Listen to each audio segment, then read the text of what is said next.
Imagine waiting 35 years to see justice delivered for the brutal murder of your loved ones. 3 innocent people, stabbed, their homes set on fire, their lives erased in a single night of terror. And the man responsible?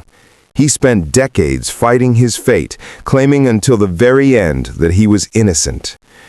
But on September 17, 2025, the state of Florida carried out its 12th execution of the year, a record-breaking streak, when 63-year-old David Joseph Pittman was put to death.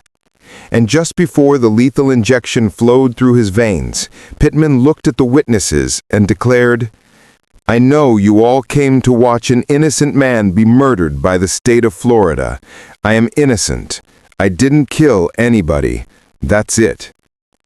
Were these the words of a wrongly convicted man, or the last lie of a murderer who had evaded justice for too long? Welcome to Death Row Diaries. If you're new here, make sure you subscribe and hit that notification bell. It was May 15, 1990, in Mulberry, Florida, a small, quiet community in Polk County. That peace was shattered when a blazing fire consumed the home of Clarence and Barbara Knowles. Firefighters rushed to the scene, only to make a grim discovery inside. Clarence, age 60, and Barbara, age 50, had both been stabbed to death.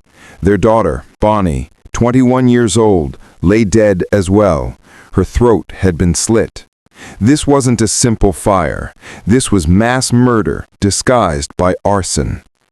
Investigators quickly realized that whoever committed this crime had cut the home's phone lines. This was deliberate, calculated, and worse, it came at a time when there were no cell phones, leaving the family completely helpless. Sheriff Grady Judd, then a major in the patrol division, was one of the first on the scene. Years later, he would recall the horror of that night. He cut off their lifeline. They had no way to call for help. It was evil in the flesh. But the evil wasn't done yet. The killer had stolen Bonnie's car, ditched it in a nearby ditch, and set it on fire as well. This wasn't just about killing. It was about erasing evidence and sending a message. So why did this massacre happen? Why target an entire family? The answer lay in a bitter family feud. David Pittman was estranged from his wife Marie.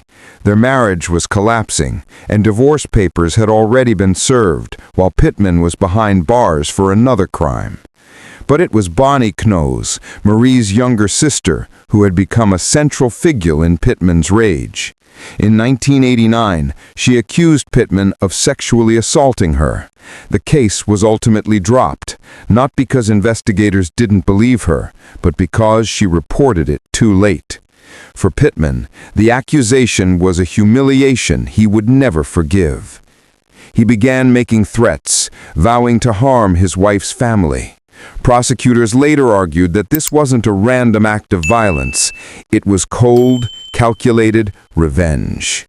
And when investigators pieced the puzzle together, all signs pointed to Pittman. He had the motive, the anger, and the cruelty. The trial began in April 1991, less than a year after the murders. The evidence was damning. A witness placed Pittman near the scene of Bonnie's burnt-out car, running away. A jailhouse informant testified that Pittman had confessed to the killings while in custody. The jury listened to the gruesome details of how Clarence and Barbara were stabbed, how the phone lines were cut, how fire was used to cover the crime. It was overwhelming. The jurors voted 9-3 in favor of the death penalty. By April 1991, Pittman had been convicted of 3 counts of first-degree murder, arson, and grand theft. The judge agreed with the jury. Pittman would die by execution. For the Knowles family, the verdict brought some relief, but no one expected it would take more than 35 years to carry out the sentence. For 35 years, Pittman lived on death row. His appeals stretched on, often focusing on his mental health. His lawyers claimed he had an IQ in the low 70s, arguing that he was intellectually disabled and therefore ineligible for execution under the Constitution. They painted a picture of a broken childhood, one filled with beatings and neglect. His own mother once told him and his siblings that if they reported her abuse to child services, she'd be released in a day, and when she came home, they'd end up in the hospital. Advocates with Floridians for alternatives to the death penalty took up his cause. They argued Pittman's life was marked by trauma, abuse, and diminished capacity. But the state wasn't convinced. Prosecutors argued that Pittman was fully aware of his actions when he planned and carried out the murders. The Florida Supreme Court eventually ruled that intellectual disability claims could not be applied retroactively. By the time Pittman's lawyers filed his appeals, it was too late. Year after year, the execution date was pushed back, delayed by legal maneuvers. But the clock was ticking.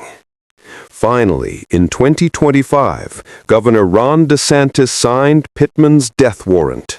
Florida had already executed 11 people that year, and Pittman's execution would break the record. On September 17, at 6 p.m., Pittman was led into the execution chamber at Florida State Prison near Stark. Witnesses included family members of his victims, journalists, and law enforcement officers like Sheriff Judd, who had been there since the very beginning. As the sedative began to flow, Pittman spoke his final words. "I know you all came to watch an innocent man be murdered by the state of Florida. I am innocent. I didn't kill anybody. That's it." At 6:12 p.m., he was pronounced dead. Sheriff Judd didn't hold back afterward. Holding up Pittman's 1990 mugshot, he told reporters, "He was evil then. He was evil to the end." His last statement was a bold-faced lie. He never changed. For the Knowles family, the execution was bittersweet. Nephew James Geddes spoke for the victims' relatives. "This is a bittersweet day for the family of Clarence, Barbara, and Bonnie Knowles. Today has brought a measure of closure to this tragic event 35 years ago. Justice has been served." Sheriff Judd echoed the sentiment, but his anger boiled over. "I am angry it took 35 years for justice to occur. But this man is evil in the flesh, and he's evil no more."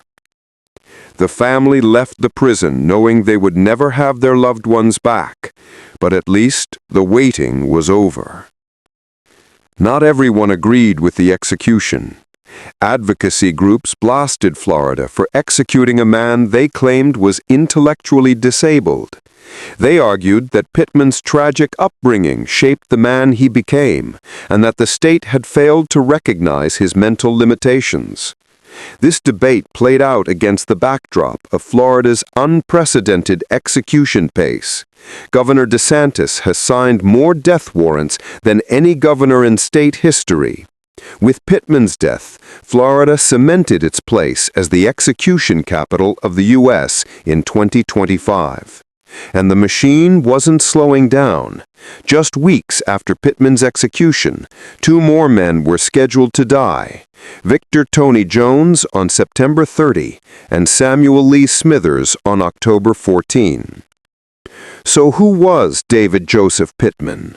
A calculating murderer who destroyed an entire family out of revenge, or a damaged, mentally impaired man whose childhood scars haunted him until his death?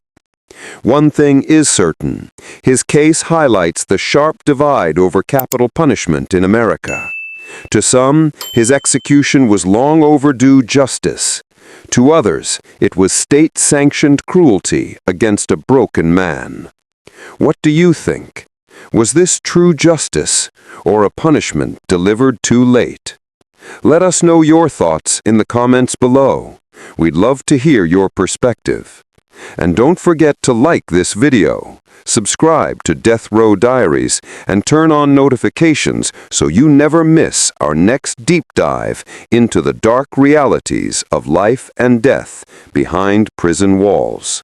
Because sometimes the most chilling stories aren't fiction, they're real.